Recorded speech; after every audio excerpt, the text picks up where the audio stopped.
À Nuremberg, sur les pupitres de l'accusation, le gros dossier de l'affaire Dollfuss a cédé la place à un autre dossier tout aussi impressionnant. Le tribunal va se pencher sur un chapitre particulièrement sombre et fort mal connu de l'histoire hitlérienne. Les circonstances de la mort de Hindenburg. Le 26 juillet 1934, c'est-à-dire le lendemain du meurtre de Dollfuss, l'état de santé du vieillard s'aggrave brusquement. À 87 ans, on ne supporte pas impunément des chocs aussi terribles. À Neudeck, propriété de campagne du vieux monsieur, on s'attend au pire. Malgré les efforts de Lammer, directeur de la chancellerie, que Hitler a délégué pour essayer d'apaiser la colère et la frayeur du président, Hindenburg n'est pas dupe. Moins d'un mois plus tôt, il a dû assister à la purge sanglante de la nuit des longs couteaux. Voilà que des tueurs à la solde des nazis abattent le chef du gouvernement d'un pays voisin et ami. Le doute n'est plus possible. L'ère hitlérienne, c'est le temps des assassins. Révélation abominable pour aussi droit, aussi profondément chrétien que le vieux feldmaréchal. Depuis la visite de Lammer, il est obligé de garder le lit. En vain ces médecins dont le célèbre professeur Schausbruch luttent-ils pour conserver ses dernières forces. Dès à présent, les jours du président sont comptés. Ce qui signifie pour Hitler qu'il n'y a plus de temps à perdre. Le moment est venu de frapper un grand coup. Depuis longtemps, il est résolu à s'emparer de la présidence du Reich, poste qui lui donnera le commandement suprême de la force armée. Or, il a besoin de cette force, de la Reichswehr, petite mais remarquable armée de métier, comme de la future Wehrmacht, afin de mettre à exécution des projets encore secrets. Hindenburg respire encore quand Hitler, à la date du 1er août 1934, fait approuver par ses ministres dévoués la loi suivante. Les fonctions du président du Reich et celles de chancelier sont exercées par une seule et même personne. En conséquence, les prérogatives actuelles du président sont dévolues au Führer-chancelier Adolf Hitler. En même temps, on convient de faire prêter serment à la Reichswehr sur le nom du nouveau chef de l'État. Théoriquement, le tour est joué. Reste à le faire ratifier. Et Hitler est pressé, tel un voleur qui veut mettre son butin à l'abri. L'après-midi même, alors que l'encre des signatures sous le nouveau texte de loi est à peine sèche, il trouve le triste courage de filer à Neudeck et de se présenter devant Hindenburg. Il sait que le vieillard est en train de s'éteindre, mais il n'en a cure. Toutefois, il éprouvera dès le lendemain le besoin de mettre en circulation une version très image d'Épinal de ces instants pathétiques. D'après ce récit, on l'aurait introduit directement dans la chambre où Hindenburg sommeille, veillé par son fils Oskar. Celui-ci annonce à voix basse. « Oskar. Père, le chancelier vient d'arriver. » Hindenburg n'a aucune réaction. Patient, Oskar répète sa phrase. Cette fois, le vieillard s'agite, mais sans ouvrir les yeux. Hindenburg. Pourquoi n'est-il pas venu plus tôt, murmure-t-il. Oskar. Le chancelier était très occupé. Hindenburg. Je comprends. Oskar. Père, le chancelier aimerait entretenir de certaines affaires. Alors, lentement, péniblement, le mourant ouvre les yeux. Un regard énigmatique filtre sous les paupières flétries et, l'espace de quelques secondes, pèse sur Hitler. Mais les lèvres du vieillard restent immobiles. Aucun son ne les franchit. Puis les yeux se referment pour toujours. Si l'histoire était véridique, on pourrait sans doute interpréter ce regard comme une ultime et terrible accusation. Dans l'esprit de Hitler, lui-même grand spécialiste de regards lourds de sens, le public devait y voir une mission sacrée. Malheureusement, il ne s'agit une fois de plus que d'une vulgaire falsification. À l'entrée de Hitler, les médecins du vieillard, ses deux filles et son fils, entourent le lit. Depuis plusieurs heures, Hindenburg est dans le coma. Probablement, il n'est même plus en mesure de reconnaître le visiteur. Un dernier râle, quelques paroles à peine intelligibles, « Mon empereur, ma patrie », et c'est la fin. À présent, Hitler a atteint son premier but. Il pourra régner seul. Du reste, Papen, dans ses mémoires, admet en toute franchise que la mort de Hindenburg supprima le dernier obstacle sur la route du pouvoir absolu. Bien entendu, Hitler n'a pas attendu la disparition du grand vieillard pour entamer les préparatifs de ses projets. 15 mois plus tôt, déjà, en avril 1933, le cabinet qu'il préside a décidé la constitution du Conseil de défense du Reich, dont la tâche, encore secrète, consiste en la mobilisation de l'Allemagne dans tous les domaines. Dès la seconde séance de ce conseil, Kettel, à l'époque simple colonel, souligne la nécessité urgente de créer une économie de guerre et proclame sa résolution d'aller jusqu'au bout de ce programme. En février 1934, lors de la 6e séance, le général Beck précise à son tour qu'il s'agit d'arriver à un état d'alerte effectif. C'est également dans ce sens que Schacht va diriger le ministère des Finances et la Reichsbank, grâce aux pouvoirs étendus qui lui ont été octroyés, toujours en grand secret, en mars 1935. En cas de guerre, il coordonnera même toutes les activités économiques du Reich. Jouant ainsi un rôle prépondérant dans la mise sur pied de guerre de la nation, il participe incontestablement à ce que l'accusation au procès de Nuremberg appellera la conjuration contre la paix mondiale. Dès septembre 1934, 8 mois après l'avènement de Hitler, l'administration du Reich s'efforce d'une part de constituer des réserves de produits essentiels, de l'autre de suppléer à la pénurie de certaines marchandises. On commence à stocker de l'essence, du fioul, du charbon. On augmente par tous les moyens la production d'essence et de caoutchouc synthétique. Quant à la consommation civile, on cherche à la restreindre autant que possible, sans alerter l'opinion publique. Ainsi, la plupart des usines continueront officiellement à travailler pour le secteur civil, alors qu'en réalité, leur production sera essentiellement réservée à l'armée. Des canons à la place du beurre. Ce slogan, inventé par Göring, rencontre partout une approbation enthousiaste. L'armée des chômeurs fond à vue d'œil, car l'énorme essor de l'industrie d'armement résorbe facilement les bras disponibles, sans parler d'un vaste programme d'autostrades stratégiques. Quant aux appréhensions qu'une activité aussi forcenée pourrait éventuellement faire naître, on les prévient en étourdissant le peuple par d'innombrables manifestations à grand spectacle. Panem et circenses. La vieille formule n'a rien perdu de sa dangereuse magie. À Nuremberg, l'accusateur américain Thomas Dodd donnera lecture d'un document archi-secret découvert dans les archives de la chancellerie. C'est un texte daté de 1934. On y lit notamment « Lors d'une réunion à laquelle assistaient Schacht et d'autres hauts dignitaires du régime, Göring exprima sa ferme intention de mettre, en l'espace de 4 ans, l'ensemble de l'économie allemande sur pied de guerre. Il ajouta qu'en agissant ainsi, il se conformait aux instructions de Hitler au ministère de la guerre. D'après le Führer, un conflit avec la Russie soviétique était inévitable.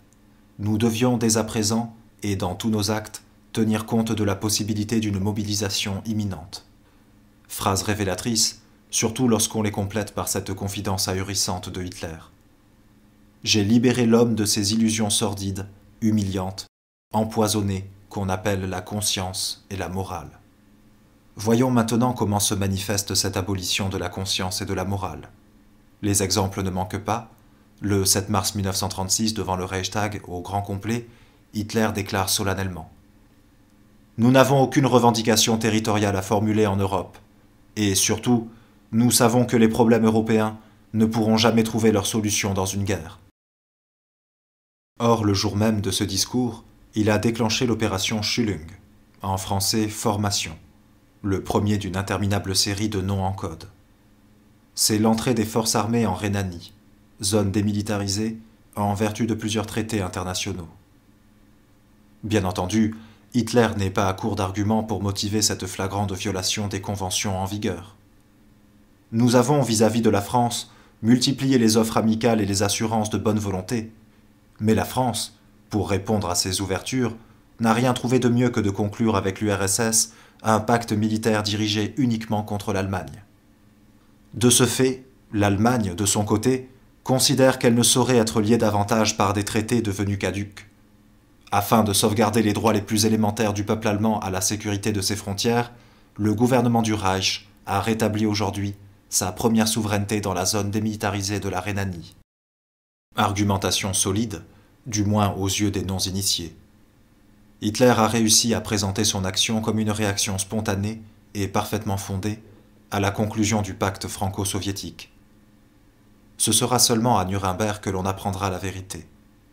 Un document découvert dans les archives du défunt Troisième Reich révèle, en effet, que la réoccupation militaire de la Rhénanie, accomplie le 7 mars 1936, était décidée dès le 2 mars 1935, c'est-à-dire bien avant la conclusion du pacte franco-soviétique. Secret strictement confidentiel. L'entreprise désignée sous le nom de code Schülung doit être déclenchée brusquement et exécutée de façon foudroyante. Dans sa préparation, on ne tiendra aucunement compte de l'insuffisance actuelle de notre potentiel militaire. Gros émoi à Genève. La Société des Nations, réduite depuis longtemps aux manifestations platoniques, se contente d'enregistrer la violation délibérée, par le gouvernement du Reich, des traités de Versailles et de Locarno. Fait infiniment plus grave, les puissances directement intéressées, en premier lieu la France, se cantonnent elles aussi dans le domaine des protestations verbales. Autant en emporte le vent. Il est certes facile après coup de se livrer à toutes sortes de spéculations, à grand renfort de ces fameux « si » qui permettent d'enfermer Paris dans une bouteille.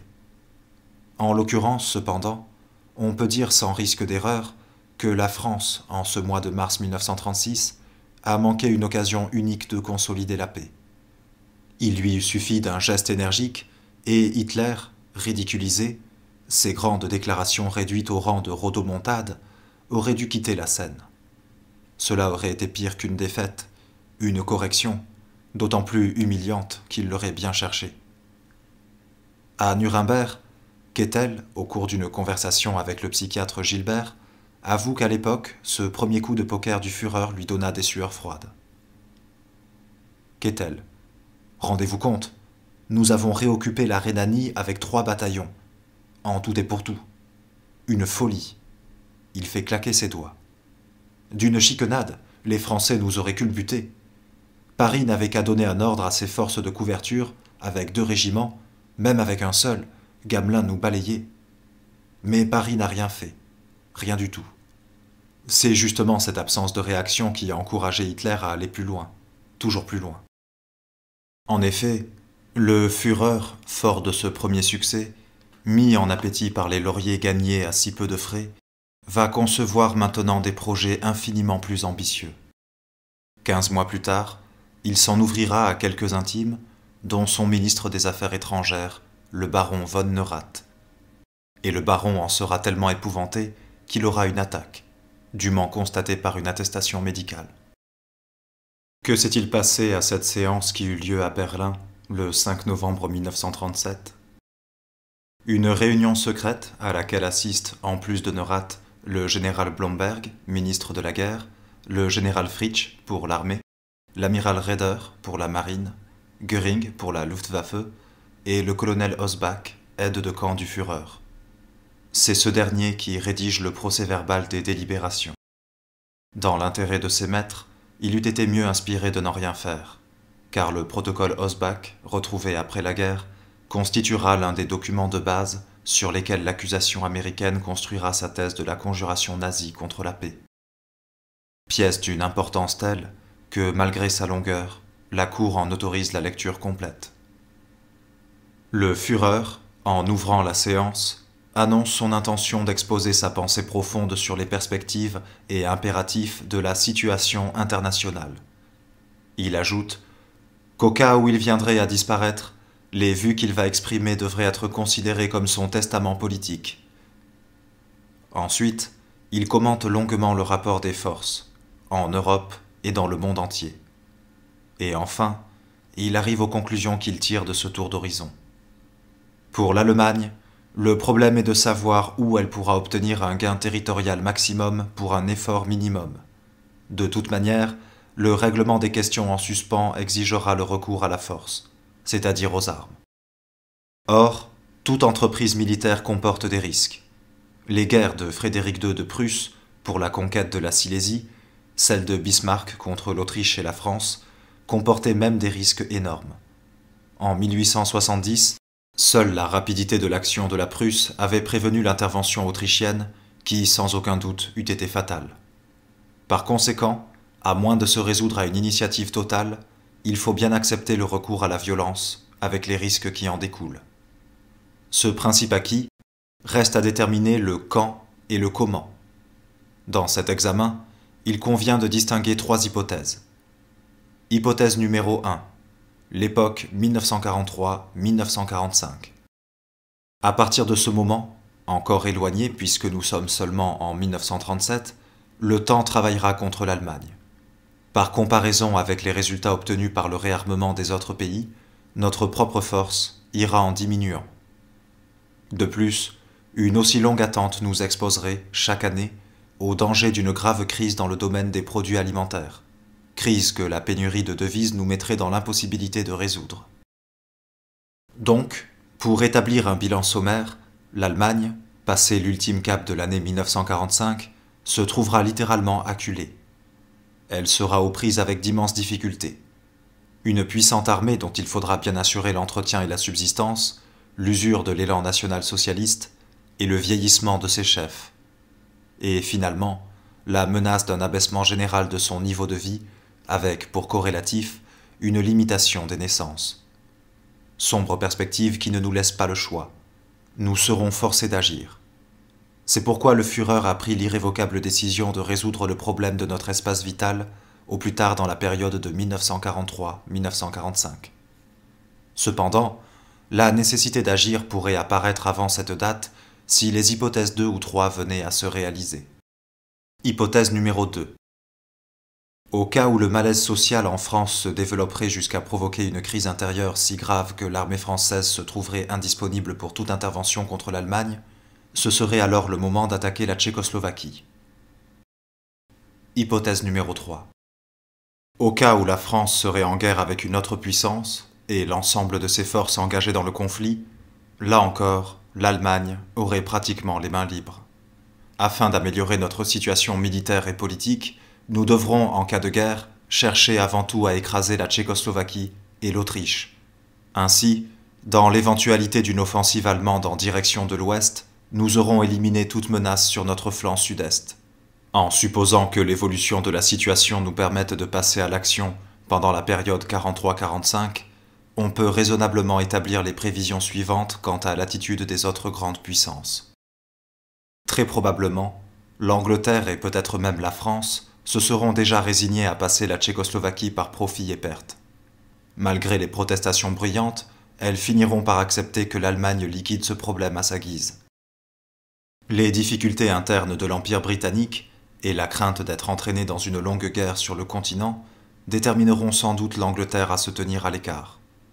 Il est tout aussi certain que l'attitude anglaise aura une influence décisive sur celle de la France. Il serait extraordinaire que la France nous déclare la guerre, sachant qu'elle ne pourra compter sur aucune contribution britannique et redoutant de voir son offensive piétinée devant les fortifications de la future ligne Siegfried. Ces fortifications, il faudra les édifier. En tout état de cause, le territoire du Reich devra jouir d'une solide protection à l'ouest pendant que nos forces exécuteront, à l'est, les attaques prévues contre la Tchécoslovaquie et l'Autriche. Même à ce passage, la voix de l'accusateur américain reste parfaitement calme. En revanche, dans la tribune de presse, les journalistes prennent fiévreusement des notes, soulignées à grands coups de crayon. Dans le box des accusés, Göring sort soudain de sa torpeur. Visiblement inquiet, il porte une main à ses écouteurs, comme pour améliorer l'audition. Pourquoi cette agitation ? Uniquement à cause d'une phrase. Pendant que nos forces exécuteront l'attaque prévue contre l'Autriche. Quelques mots qui suffisent pour détruire à tout jamais la légende de l'Anschluss spontané, impatiemment attendue par le peuple autrichien, accomplie dans une joie délirante. Venant d'outre-tombe, la voix de Hitler apporte cette précision cynique, une attaque prévue. D'ailleurs, la suite du protocole Osbach confirme que Hitler n'était nullement animé du désir de serrer le peuple frère sur son cœur. Ses véritables intentions ne sont entachées d'aucun facteur sentimental. Il ne faut pas oublier que les préparatifs défensifs de la Tchécoslovaquie se développent d'année en année, et que même dans l'armée autrichienne, la consolidation morale ne cesse de progresser. Au point de vue matériel, bien que la densité de la population soit assez considérable, surtout en Tchécoslovaquie, l'annexion des territoires tchèques et autrichiens représentera un accroissement certain de nos ressources alimentaires, de quoi nourrir 5 à 6 millions de personnes. Au point de vue militaire, l'annexion de ces deux États nous apportera un énorme soulagement, à un triple point de vue. Alignement et raccourcissement d'une éventuelle ligne de front. Libération de forces importantes qui pourront être utilisées ailleurs. Augmentation de notre potentiel humain qui doit nous permettre de créer environ 12 divisions supplémentaires. Voyons à présent les réactions probables des autres puissances. L'Italie ne formulera guère d'objection contre la liquidation pure et simple de la Tchécoslovaquie. En revanche, il paraît difficile de prévoir son attitude dans la question autrichienne. Quant à la Pologne, elle ne bougera que si nous lui en laissons le temps. Il faudra donc que la surprise joue pleinement et que notre action soit foudroyante au point d'emporter immédiatement la décision. La même observation s'applique à la Russie, d'autant plus qu'une intervention de l'URSS paraît douteuse en tout état de cause, étant donné son conflit latent aigu avec le Japon. Le Führer estime d'ailleurs que l'hypothèse numéro 3, la France absorbée par une guerre contre une autre puissance, a certaines chances de se réaliser. Ceci du fait de la tension actuelle en Méditerranée. La guerre civile qui ravage alors l'Espagne pèse en effet gravement sur les relations internationales. Si jamais il devait y avoir conflit armé entre la France et l'Italie, au sujet des Baléares, où cette dernière vient de s'installer, le Führer en profiterait aussitôt, et au besoin dès à présent, pour attaquer la Tchécoslovaquie. C'est dans ce sens que l'Allemagne a intérêt à voir se prolonger la guerre d'Espagne et doit encourager l'Italie à rester aux Baléares. Comme ni l'Angleterre ni la France ne voudront accepter son implantation définitive dans cet archipel, elles seront peut-être tentées de prendre les armes contre l'Italie. Ce serait alors pour l'Allemagne le moment de réaliser ses projets. La Grande-Bretagne, en guerre avec l'Italie, se garderait bien de nous gêner, et sa passivité entraînerait presque certainement celle de la France. Nous pouvons faire abstraction des autres paragraphes du protocole Hossbach consacrés à des questions secondaires. La première partie du document est plus que suffisante pour établir que, premièrement, le réarmement ordonné par Hitler n'était point, comme il l'affirmait et répétait, une affaire de dignité nationale et d'égalité des droits, mais le premier pas vers l'exécution de ses projets d'agression. Deuxièmement, au plus tard depuis la réunion relatée dans le protocole Hossbach, c'est-à-dire le 5 novembre 1937, les chefs des forces armées et le ministre des Affaires étrangères ne pouvaient conserver la moindre illusion. En d'autres termes, les futurs accusés Kettel, Raeder, Göring et Neurath savaient que Hitler avait pris l'irrévocable décision de mener une guerre d'agression au plus tard en 1943. Troisièmement, Hitler se moque éperdument de ses frères autrichiens, tout comme de ses grands amis Mussolini et Franco. Il entend annexer les uns, utiliser les autres, afin de se procurer des matières premières, des produits alimentaires, du matériel humain, qu'il transformera en division allemande. Quatrièmement, ces protestations de bonne foi vis-à-vis du peuple allemand et de l'Europe ne sont que des mensonges délibérés. Nous n'avons aucune revendication territoriale à formuler en Europe. Notre seul but est la paix. Nous savons que les problèmes européens ne pourront jamais trouver leur solution dans une guerre. Cinquièmement, Hitler, le plus grand capitaine de tous les temps, comme l'appelle Goebbels, a commis dans ses pronostics politiques et militaires une faute tellement énorme qu'on en reste confondu. Il a complètement oublié de compter avec les États-Unis. À Nuremberg, Göring, à la barre des témoins, ajoutera une touche imprévue à ce charmant tableau. Göring. Avant le début de la séance, Hitler m'a confié qu'il allait exposer ce programme surtout pour bousculer, comme il s'exprimait, le général von Fritsch, commandant en chef de l'armée de terre. Il trouvait en effet que le réarmement de la Wehrmacht laissait terriblement à désirer. Cependant, en ce qui concerne Neurath, Blomberg et Fritsch, il faut leur rendre cette justice qu'ils ont au moins essayé de retenir Hitler sur la pente fatale. Neurath, bouleversé par les révélations de cette séance, hélas historique, va d'abord conférer avec Fritsch.